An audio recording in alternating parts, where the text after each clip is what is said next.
चलिए good morning, आशा करते हैं आप लोग बहुत अच्छे होंगे। आज सबसे पहले आपको बता दें कि हमारे चैनल एसके हिंदी क्लासेस को सब्सक्राइब करें और शेयर करते रहें, ठीक है।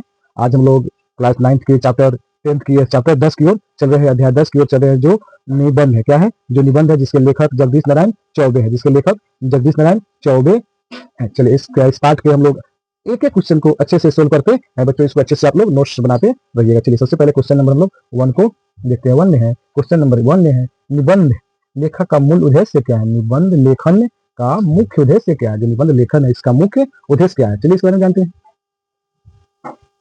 निबंध मानसिक प्रक्रियाओं, भावनाओं एवं विचारों का एक संवार रूप है। निबंधकार जीवन के चित्र सिखाता है। जीवन के किसी कोने में झांककर वह जो कुछ पाता है और उनके मन में उसकी जो प्रतिक्रिया होती है, उसे ही वह निबंध के माध्यम से व्यक्त करता है और वह अपना संपूर्ण व्यक्तित्व ढाल देता है। चलिए क्वेश्चन नंबर 2 को देखते हैं। क्वेश्चन नंबर 2 में है, निबंध लेखक के समय किन बातों का ध्यान रखना जरूरी है? निबंध लेखन के समय किन बातों का ध्यान रखना जरूरी है? चलिए देखते हैं, जानते हैं। निबंध लिखने में 2 बातें की आवश्यकता है, भाव और भाषा।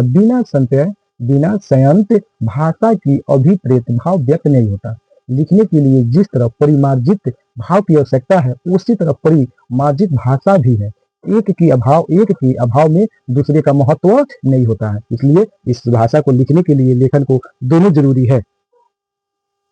क्वेश्चन नंबर 3 को देखते हैं। क्वेश्चन नंबर 3 में है, लेखक ने निबंध की क्या परिभाषा दी है? लेखक ने निबंध की क्या परिभाषा दी है? चलिए जानते हैं। लेखक ने निबंध की कोई सर्वसम्मत परिभाषा नहीं दी है, लेकिन उन्होंने कहा है कि निबंध में निबंधकार अपने सहज स्वाभाविक रूप को पाठक के सामने प्रकट करता है। आत्म प्रकाशन ही निबंध का प्रथम और अंतिम लक्ष्य है। आधुनिक निबंध की जन्मदाता फ्रांस में मौनते मानते हैं। निबंध की परिभाषा में उन्होंने कहा है कि निबंध विचारों और उदाहरणों एवं कथाओं का सम्मिश्रण है। माने सभी का क्या है? एक मिश्रण है। किसका? तो निबंध का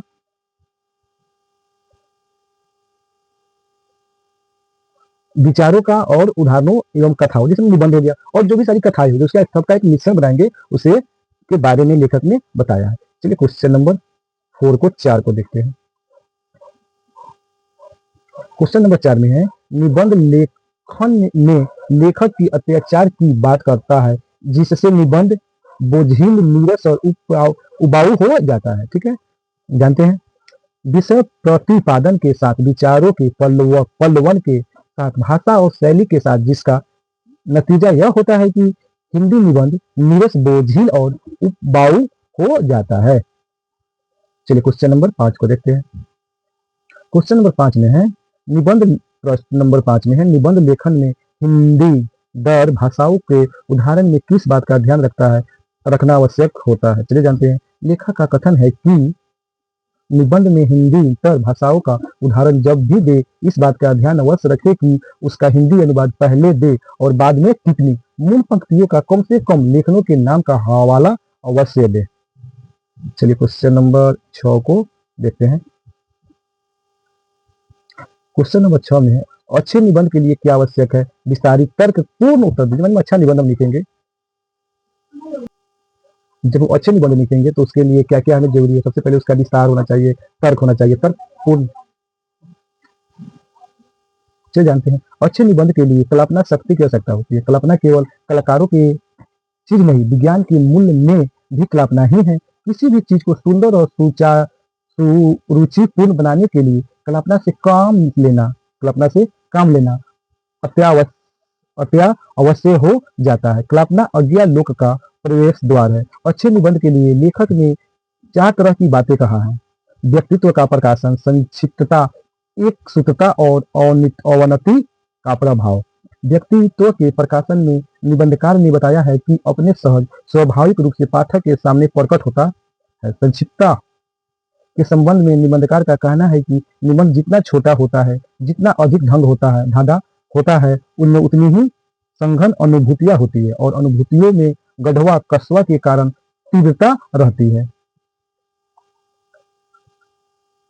एक सूत्रता के संबंध में निबंधकार आचार्य श्री रामचंद्र शुक्ल का उदाहरण देकर बताया है कि व्यक्तिगत विशेषता का मतलब यह नहीं कि उसके प्रदर्शन के लिए विचारों की श्रृंखला रखी न जाए, यह जान बूझकर उसे जगह जगह से तोड़ दिया जाए, भावों को विचित्र दिखाने के लिए अर्थ योजना की जाए जो अनुभूति की प्रकृति या लोक सामान्य स्वरूप में कोई संबंध ही न रखे, अथवा भाषा से सर्कस वाले की सीख कर सके या हठयोगियों के से आगे कराए जहां जिनका लक्ष्य तमाशा दिखाने के सिवा और कुछ न हो।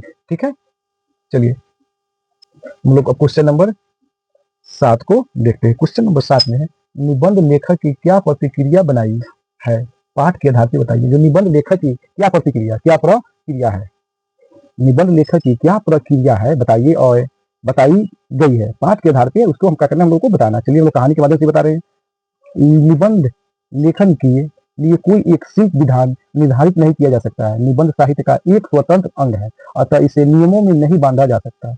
लेकिन सुगठित निबंध लिखने के लिए 3 बातों पर ध्यान दिया जाना चाहिए: विषय, निरूपण या भूमिका, व्याख्या तथा निष्कर्ष। कोई भी हम निबंध लिख रहे हैं तो उसकी मुख्य 3 बातें क्या होना चाहिए? विषय का निरूपण होना चाहिए, भूमिका होना चाहिए, व्याख्या होना चाहिए और निष्कर्ष होना चाहिए। ठीक है, लेकिन दोनों एक ही साथ होता है। ठीक है, चलिए विद्यार्थियों को भूमिका के रूप में विषय का संक्षिप्त परिचय देना चाहिए। जिस दृष्टिकोण से निबंध लिखा जाए उस दृष्टिकोण से भूमिका भी लिखी जानी चाहिए। विश्लेषण निबंध का सार अंश है। यह विद्यार्थियों को विषय का विश्लेषण कर समुचित रूप से उस पर प्रकाश डालना चाहिए। निष्कर्ष में उस पर कही गई बातों का सारांश 2-4 पंक्तियों में बहुत ही सुंदर ढंग से देना चाहिए। निष्कर्ष वाक्य ऐसे हो कि निबंध के सौंदर्य और सरलता को बढ़ा दे, साथ ही स्थापित विचारों को पोषक हो। चलिए क्वेश्चन नंबर 8 को देखते हैं। क्वेश्चन नंबर 8 में निबंध के कितने प्रकार होते हैं? भेद 2 के साथ उसकी परिभाषा दें। निबंध के 3 प्रकार होते हैं। निबंध के कितने प्रकार होते हैं? 3। कौन कौन जानते हैं? भावात्मक, विचारात्मक तथा वर्णनात्मक। भावात्मक निबंध में भाव की प्रधानता रहती है और विचारात्मक निबंध में विचार की प्रधानता रहती है। निबंध का आधार चिंतन है, हृदय से हृदय की आत्मीयता स्थापित करना इस प्रकार के निबंधों का लक्ष्य है। वर्णनात्मक निबंध में विषय वस्तु के वर्णन की शैली की प्रधानता रहती है। चलिए क्वेश्चन नंबर 9 को देखते हैं। निबंध लेखन के अभ्यास से छात्र की किन समस्याओं से निजात पाया जा सकता है? चलिए जानते हैं।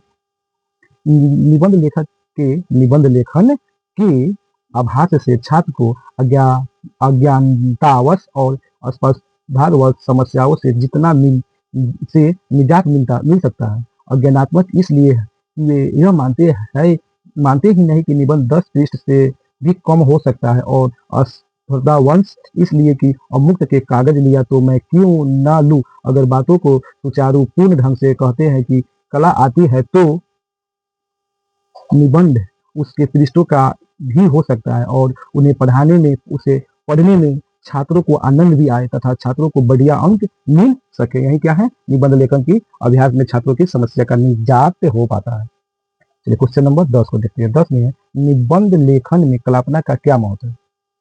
जानते हैं। अच्छे निबंध के लिए कल्पना शक्ति की आवश्यकता है। जीवन में अच्छा करने के लिए कल्पना की जरूरत पड़ती है। कल्पना केवल कलाकारों की चीज नहीं, विज्ञान में मूल्य में भी कल्पना ही है। कल्पना अज्ञालोक का प्रवेश द्वार है। चलिए जानते हैं नेक्स्ट क्वेश्चन नंबर 11। आचार्य शुक्ल ने निबंध किस कोटि में आते हैं? आचार्य शुक्ल के निबंध है जो किस कोटि में आते हैं और क्यों आते हैं? आचार्य शुक्ल के निबंध प्रबंध, महानिबंध और शोध प्रबंध शोक निबंध की कोटि में आते हैं। निबंध विचारों की सुनियोजित अभिव्यक्ति है, इसलिए उसमें कसवा होगा, ढीलापन नहीं।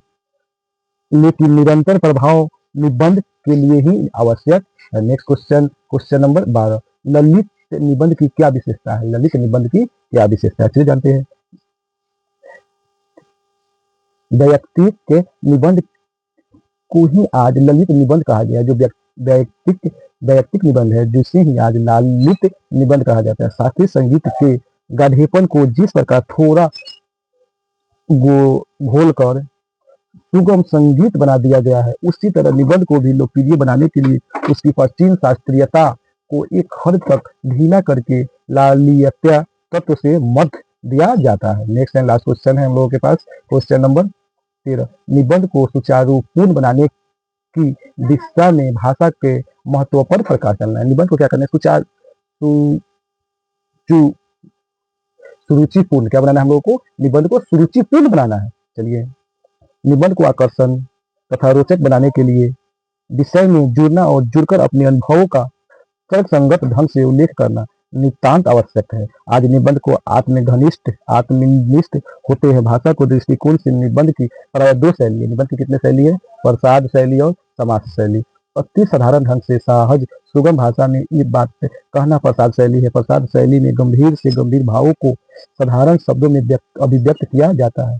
किसी भी बात को कठिन शब्दों में कहना, साधारण भाषा का प्रयोग न करना और सामान्य भाषा का प्रयोग समास शैली का लक्ष्य है। चलिए बच्चों, इसी के साथ हम लोगों को चैप्टर 13 समाप्त हुआ। कल नेक्स्ट चैप्टर 11 11 की ओर चलते हैं।